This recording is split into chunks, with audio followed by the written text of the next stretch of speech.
আবার কিসের অনুষ্ঠান মন্দিরে?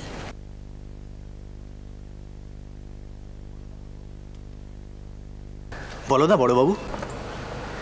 আবার কি? আমি তোমাকে বহুদিন বলেছি তুমি আমাকে বড়বাবু বলে ডাকবে না। আশ্চর্য, তাহলে কি বলে ডাকবো? বড় মা তোমার কে হন? আমার মায়ের বড় বোন।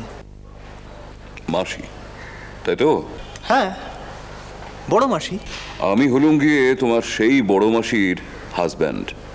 তাহলে আমি কে দাঁড়ালুম? মেশো, বড় মেশো মশাই। এই তো, ডাক পেয়ে গেলে। দূর, আবার দূর কেন? এসব পিসো মশাই, মেশো মশাই, মামা বাবু, এসব ডাক কি রাজবাড়িতে মানায় নাকি? শত হলেও তোমরা হলে গিয়ে রানী রাসমণির জামাই বাবা জীবনের দল। এসব ডাক ওই গরিব গুরবোদের ঘরেই চলে। জানো বড়বাবু, আমার এক এক সময় মনে হয় বাবাকেও সেজবাবু বলেই ডাকি। একবার ডেকে দেখো। বড্ড রিস্ক হয়ে যাবে না? বড়বাবু, এটা দেখুন। কি এটা? এটা ওই অন্নমেরু ব্রতর একটা ফর্দ। আমি ভান্ডার ঘর থেকে নিয়ে এলাম। দেখুন।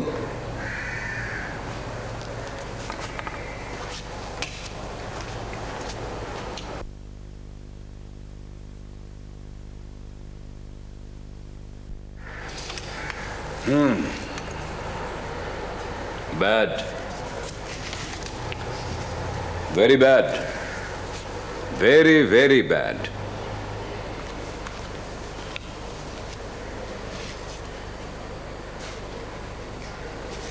মথুরের সঙ্গে তোমার এত দূরত্ব কেন? থাক না বড়বাবু, মন্দির যে এসেছো, মন্দির নিয়ে কথা বলো। নইলে চলো পঞ্চবটিতে গিয়ে ঠাকুরকে খুঁজে বার করি, নয়তো ভবতারিণী মন্দিরের চাতালে গিয়ে বসি। শাসন করছো গোপালচন্দ্র? প্লিজ প্লিজ বড়বাবু, তুমি আমাকে ক্ষমা করো। আমি সেভাবে তোমাকে বলিনি, বিশ্বাস করো। আসলে আসলে আমার মধ্যে যে একটা কিসের, আমি জানি এসবের কোনো মানে হয় না, তবুও জানো বড়বাবু, আমি আমি আজকাল নিজেকে পাল্টাবার অনেক চেষ্টা করছি। করছো? হ্যাঁ, নইলে বলো, তোমরা যখন এই মন্দিরে আসছিলে তখন তো আমি গিয়ে বাবাকে বললাম যে আমি তোমাদের সঙ্গে যাব। হ্যাঁ, তা বলেছ। মথুর তাতে কোনো আপত্তিও করেনি, বরং তোমার জন্য অপেক্ষাও করেছে সে। যাকে সে কথা, তুমি কি জানতে চাইছিলে? মন্দিরে কিসের উৎসব? হ্যাঁ হ্যাঁ হ্যাঁ, এটা দেখো, দেখো।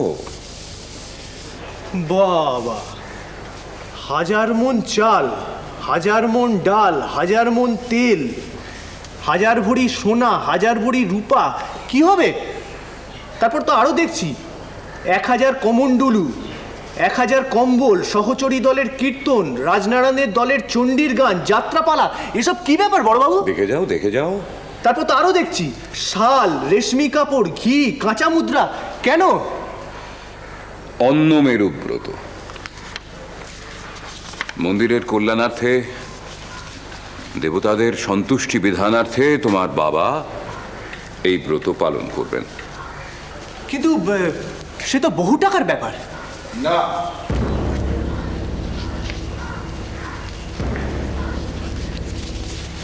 না, দেব মন্দিরে দাঁড়িয়ে দেব সেবার খরচের হিসেব করতে নেই। এটা তুমি আর কখনো করো না জীবনে, কথাটা মনে রেখো। আগে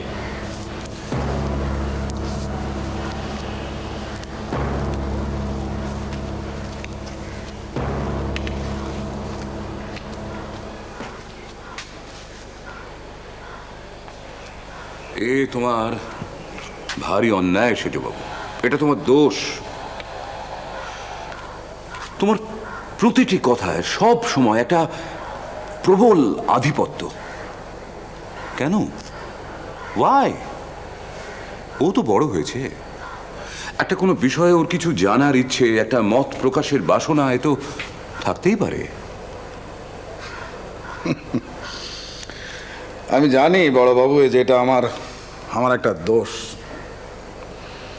আসলে আমাদের বাড়ির উত্তরসূরিদের মধ্যে আমি এই মন্দিরের জন্য একটা বোধ ঢুকিয়ে দিতে চাই। কারণ কিছুই থাকবে না বড়বাবু, কিছু থাকবে না। আজ থেকে 100 কি 150 বছর পরে এই জানবাজার থেকে রাজচন্দ্রবাবু ঘাট পর্যন্ত সব পাল্টে যাবে। ইতিহাস সব কিছুকে গ্রাস করে নেবে, কিন্তু গ্রাস করতে পারবে না এই মন্দিরকে। কারণ এখানে ঠাকুর আত্মপ্রকাশ করেছেন, স্বয়ং জগজ্জননী এখানে তার লীলা প্রকাশ ঘটিয়েছেন। বেশ, তো সেই কথাটা ওকে বুঝিয়ে বলতে দোষটা কোথায়? বড়বাবু, আমি নিজে যেটা বুঝি, যেরকম ভাবে বুঝি, আমি ঠিক সেরকম ভাবে আর কাউকে বোঝাতে পারি না। কেন? কিসের তোমার এত অস্থিরতা? বড়বাবু, আমি বারবার হেরে যাচ্ছি বড়বাবু, আমি হেরে যাচ্ছি। আর যতবারই হেরে যাচ্ছি ততবারই ইষ্ট আমার সামনে দাঁড়াচ্ছে। মথুর, বড়বাবু,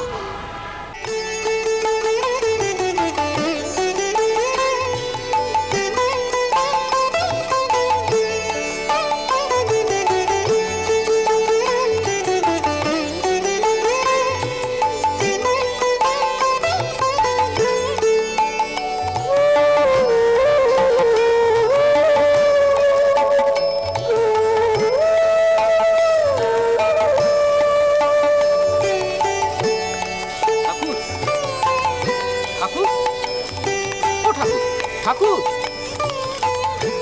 না কি বলবে বলছিলে বলো। তুমি এখানে কখন পিছু নিলে? ওই মন্দির থেকে তুমিই তো আমায় ডেকে পাঠালে। এই দেখো, আমি আবার তোমায় কখন ডাকলুম গো?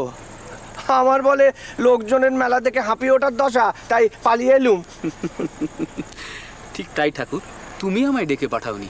আসলে আমি দেখলাম মন্দিরে তোমার কথা কইবার মন নেই, কিন্তু আমার যে তোমার কথা শুনবার জন্য ভেতরটা তোলপাড় করে ঠাকুর। আচ্ছা, তোমরা কি আমাকে একটু নিভিতে থাকতে দেবে না নাকি? হ্যাঁ, কি সব শুরু হয়েছে বলো দেখিনি? কেন, কি হলো? ওই যে সেজবাবু শুনলাম অন্নমেরু ব্রত পালবেন। হ্যাঁ, তাতে দোষের কি? অন্নমেরু করব বলে তোমার মত নিয়ে সমস্ত পণ্ডিতদের নেমন্তন্ন পাঠানো শুরু করব। তো এ ঘরে ও ঘরে মন্দিরে তোমাকে কোথাও না পেয়ে বুঝলাম তুমি ভাগীরথীর তীরেই আছো। তা ওতে আমার কি বলার আছে গো? বাহ, তুমি না মত করলে আমি কোনো কাজ করতে পারি বাবা, কি বলেন পণ্ডিতজি? ঠিকই তো, বিশেষ করে একে যখন আপনার ইষ্ট বলে মানেন। এসব কি কথা বলছো তোমরা? আরে আমি কেন ইষ্ট হতে যাবো? ও বাবা, ওসব কথা কানে শোনাও পাপ গো, কানে শোনাও পাপ। ভগবানের আবার পাপ পুণ্য কি বাবা? তুমি তো সব পাপ পুণ্যের ঊর্ধ্বে। নাও নাও নাও, থামো তো বাবু, থামো থামো থামো। আমাকে একটু একা ছাড়ো তো। আমি একটু না ওই কবরডাঙ্গার দিকে যাব, ওখানে ওই মাকে একটু একা একা ধ্যান করবো গো, একা একা ধ্যান করবো। ও বাবা, আবার কি বলছো? শ্রীরাম কৃষ্ণ